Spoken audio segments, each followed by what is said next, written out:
पाककलेमध्ये तुमचं खूप खूप खूप मनापासून स्वागत। चमचाभर तेलामध्ये 1 वाटी रव्यापासून आज मस्त एकदम चटपटीत असा नाश्ता तयार करणार आहोत। लहान मुलांच्या टिफिनसाठी किंवा नाश्त्यासाठी मस्त भन्नाट रेसिपी आहे। चला तर मग लगेच रेसिपीला आपण सुरुवात करूया। इथे मी 1 वाटी रवा घेतलेला आहे। रवा आपल्याला बारीक घ्यायचा आहे। इथे मी 0 साईजचा रवा घेतलेला आहे। तुमच्याकडे जर जाड रवा असेल तर एकदा मिक्सरमध्ये फिरवून घ्यायचा आहे। चवीपुरतं मीठ घालायचं आहे आणि थोडं थोडं पाणी घालून याचा गोळा मळून घ्यायचा आहे। जसं पीठ मळतो ना आपण त्याच पद्धतीने हे मळून घ्यायचं आहे।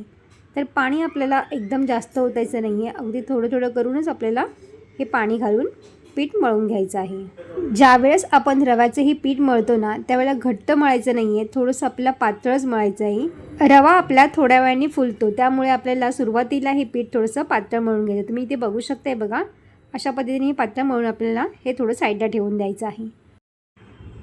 त्यानंतर इथे मी मिक्सरच्या भांड्यामध्ये 1 वाटी भिजवलेली चणा डाळ घेतलेली आहे। ही डाळ मी 3 ते 4 तास भिजवून घेतलेली आहे आणि छान भिजला गेलेली आहे। आणि त्यामध्ये इथे मी 1 इंच आलं घातलेलं आहे। 2 आपल्याला हिरव्या मिरच्या घालायच्या आहेत आणि इथे 5 ते 6 लसूण पाकळ्या घातलेल्या आहेत।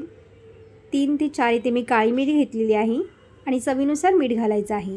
पाणी घालायचं नाही सुरुवातीला, आपल्याला हे वाटून घ्यायचं आहे। जर लागल्यास तर आपल्याला 2 चमचे पाणी यामध्ये ॲड करायचं आहे। छान असं बारीक वाटून घेतलेलं आहे आणि त्यानंतर मळलेल्या पिठाचा आपल्याला छान गोळा करून हे लाटून घ्यायचं आहे। जर पीठ जास्त घट्ट होत असेल, पीठ हे मळल्या जात नसेल ना, तर थोडंसं आपल्याला पाणी लावून हे पुन्हा छान मळून घ्यायचं आहे आणि स्मूथ करून नंतरच आपल्याला ह्याची पोळी लाटून घ्यायची आहे। तर अशा पद्धतीने आपण ही पातळ पोळी लाटून घ्यायची आहे, अजिबात जाड ठेवायची नाही आहे।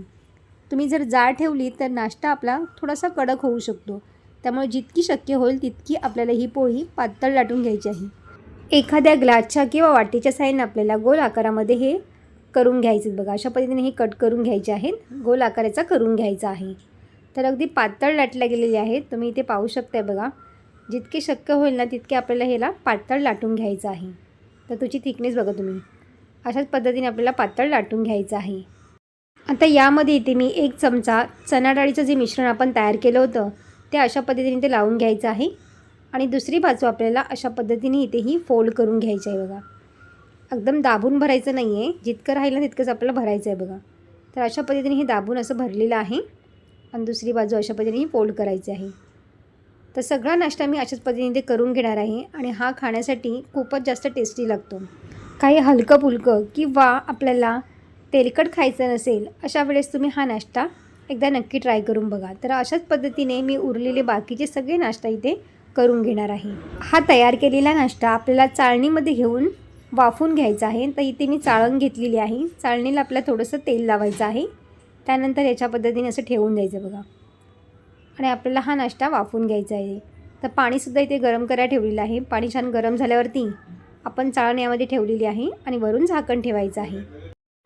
तर इथे आपल्याला 10 मिनटामध्ये छान वाफून झालेलं आहे। तर तुम्ही ते बघू शकता बघा, हाताला अजिबातसुद्धा आपल्याला हे मिश्रण लागत नाही। आता हे आपल्याला पूर्णपणे थंड करून हा नाश्ता तुम्ही चटणीबरोबर असाचसुद्धा खाऊ शकता, पण आज मी असंच न खाता 1 चमचाभर तेलामध्ये हा तडका तयार करून घेणार आहे।